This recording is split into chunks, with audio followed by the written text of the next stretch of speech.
Sometimes the cat wants a hug. Sometimes the cat doesn't want a hug. Hello, I'm Sirian Sage. Welcome to my YouTube channel. We're going to do some geomancy today for a friend of mine. We're going to be asking about an employment and career related question. This is my cat Missy. If some of you may already be familiar with my music, my song Missy the Menace was named for this one because this cat is an absolute menace when she wants love and affection and attention, and I happen to be in the middle of my creative pursuits. So yes, she's a menace cat. But we love her, and it's okay if some cats are a little narcissistic because they deserve to be loved. So I'm going to switch my camera over. Let's begin with this employment-related question. All right, so the question is, will this prospective employment pursuit be worthwhile? This is going to be answered on a website called georatio.com. And I'm going to be using my geomancy dice to help me. Oh, that's my thumb. But yes, I use, oh yeah, cat hair. There's some dice that I use to help me with casting the 4 mothers. So I only need to roll these 4 times. That's because the colors I associate with the elements, and the elements determine which figure gets which arrangement of the points. So from top to bottom, this is the first mother. None of this is filled in right now, but we're gonna do that right now. The first step is to really clear your mind before you start casting. You're not supposed to be really focused on the question itself, but rather to just keep your mind open and receptive. And this is a time where, some people may want to they may want to use a theurgic practice, or they may want to say a prayer or something like that. You can do whatever works for you with geomancy. So I'm going to do that, and then I'm going to roll the dice and start filling in the first 4 mothers.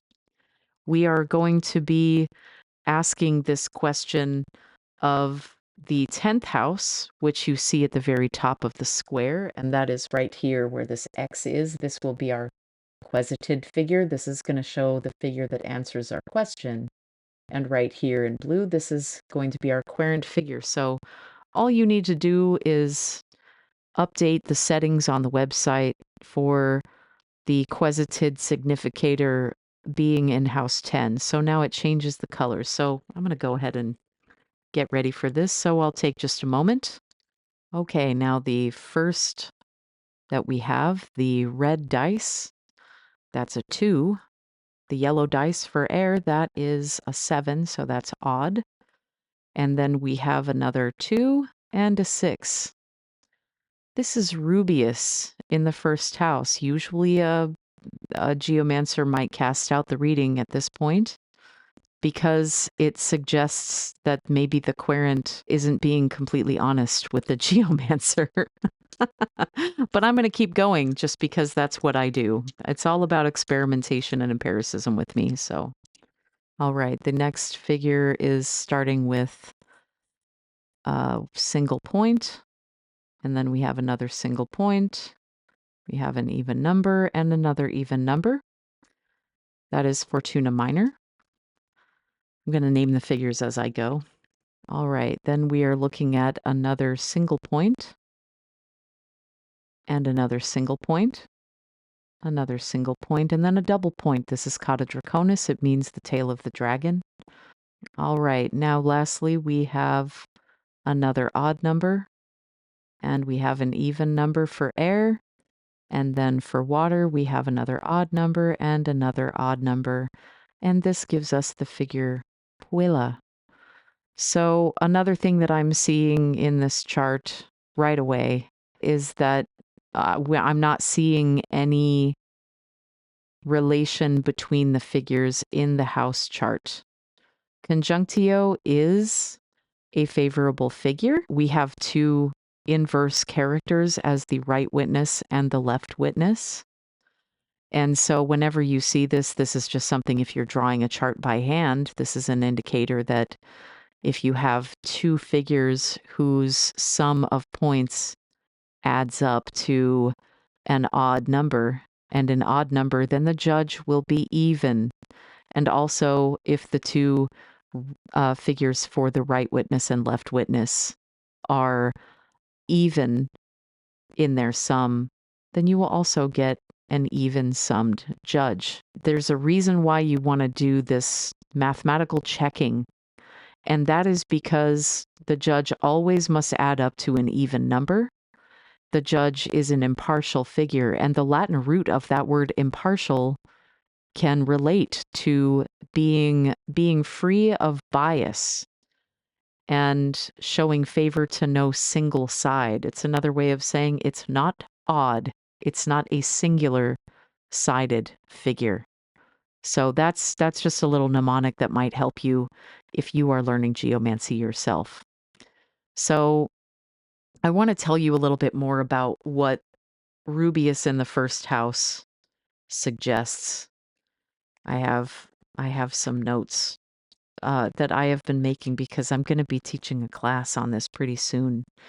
If we had Rubeus in the first house, and that's this figure again right here, this is like a wine goblet that's turned upside down. This is a figure that it indicates violence or passion or burning or danger. Those are just some keywords that help us to know what it is that we're looking at. And I also want to refer to more of my keywords about the geomantic figures themselves, because that will help us to understand, well, why exactly is it like that? So Rubeus, this is a mobile figure, and it's an exiting energy. So think about what happens when you turn a wine goblet upside down and it's full of wine. All the wine is going to escape. This is also a fierce sort of an energy. It can also be a symbol of pleasure, like, or drunkenness even, but it can represent violence. So if you were to see this figure as the judge or something, first of all, you would know that that was not a figure you would ever see as a judge, because it's not an even numbered figure, but it's unfavorable just because of how this energy presents itself. It's traditionally just unfavorable as a quesited. Rubeus is an unfavorable figure when it would appear. If you had the same figure between the first house and the 10th house, you're looking at an unfavorable outcome, but that would be unfavorable by occupation. And that would mean, like, let's say that you had Rubeus in the first house and Rubeus in the 10th house. That means that the chart is perfected by a mode of perfection. And occupation means, according to medieval geomancy, it would suggest that the querent may be deliberately lying to the person doing the geomantic reading, but that's not what we see here. What I do see here is that the part of fortune and the part of spirit, meaning the driving force behind the question, that being the part of spirit, and then the part of fortune, which is kind of where you would find good luck, it is in the 12th house. Both of these in the 12th house. And the 12th house is where your good luck or your financial luck comes from. I wanted to just look at, if we were to just look at the shield chart where we get our yes or no answer, we get a very, very weak yes, but there is nothing to support it. However, the outcome of the outcome here, this is the reconciler. This figure is Albus, and Albus is like the opposite kind of energy of Rubeus. Albus is the white. Albus is a peaceful figure, but is also stable. Albus is like peace, wisdom, purity. It's also a quiet progress, and it represents beginnings. But that figure can also be weak, like if you were to think of Albus as an old man, then an old man might need help from other people. So you may consider that with Albus being here in the figure of the outcome of the judgment here, that it may benefit you to ask for help from others, and also consider asking for help from the unknown and the unexpected, as the 12th house also contains this figure of Albus. I would say if there are elders who you can ask for help, ask those people. And again, this is a stable energy. This is an entering energy, and that means that it is bringing something to you as the querent. So I would pay attention to that and see if that helps you. And also, if we just look at the other figures around the chart here, we can get some other interesting clues here. I see the figure Letitia, which means happiness, in the 9th house. And it has to do with, the 9th house has to do with things like adult education, ongoing education, college, universities, and things like that. So maybe this leads to you, maybe going to learn something new will make you happy, even if it's not actually worthwhile to consider this employment opportunity. But unfortunately, that is as far as I can really take this with a geomancy reading. And typically, a geomancer would cast out a reading as soon as seeing Rubeus in the 1st house, but I don't think that that's totally necessary when you still have all this other information that you can read in the chart. And so, one more thing I wanted to bring up is the relationship between the right witness and the left witness. We have Puella and we have Puer. Puella and Puer both mean girl and boy, respectively. If you look at these two figures, you see an odd number, even number, and then odd, odd for Puella. And then going from top to bottom, we have the inverse. We have odd, odd, even odd for Puer.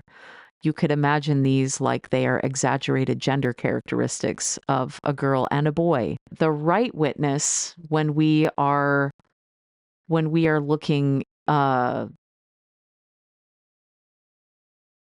would say when we are looking at how to like perfect the chart or how to get more information about the chart, you can think of these as like the prosecution and the defense, the right witness being the prosecution and the left witness being like the defense. Or you could think of them like they're two sides of the narrative, like cause and effect. So the right witness would represent more about the querent or the person asking the question and their past. And it shows their energy in the history and what the querent is bringing to the situation. Puer is like a youthful, energetic, charismatic, and is like, let's just go for this and not really totally think the whole thing through. That kind of energy. The left witness, Puella, this represents more about the quesited or the subject of the reading, or it represents the other people involved in the question or the situation, like the employer themselves who would be making a decision. They have a very similar energy, these two figures, because they are both youthful. But what I want to bring to the attention of my querent here is that Puella is more of a figure of fickleness. Puella, it means harmony and happiness, but it also can be fickle. It also represents beauty and purity. If you were to describe it like an image, it's like a mirror.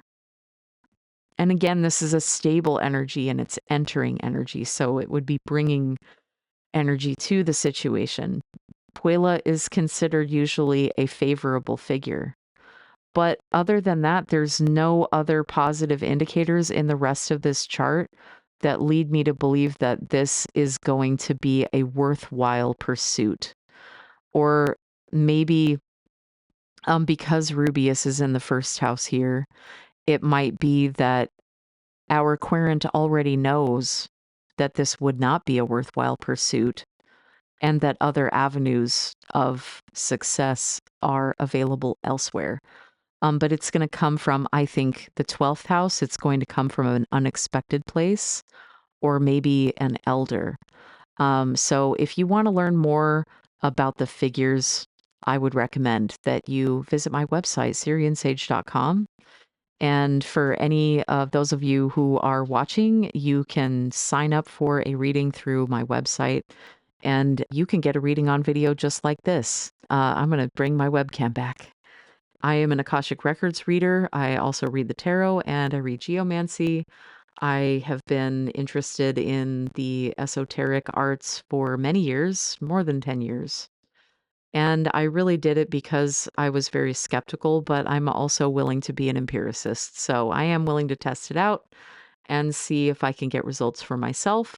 So far, I've found geomancy to be the most highly accurate divination technique that I've ever worked with. And I will be teaching a class about geomancy at the end of May 2026 at a place called the Northwest Nest in Graham, Washington. So, for those of you who are on the south end of, like, you're south of Tacoma, Washington, or you're willing to travel, you should come and check it out and learn how to do the same thing that I just did right now. You can get answers very quickly from geomancy, and you can also read them over the long term and reanalyze your interpretation of the charts to help you with your learning journey. So I highly recommend it. Thank you so much for trusting me to do this reading for you. I'm sorry that this doesn't look like the outcome that you may have been wanting. But I do think if you look to more of the meanings of the figure albus and how that might be able to help you, I think that you will be better off. Anyway, I'm going to wrap this up here. Thanks so much for watching, and I'll see you again soon.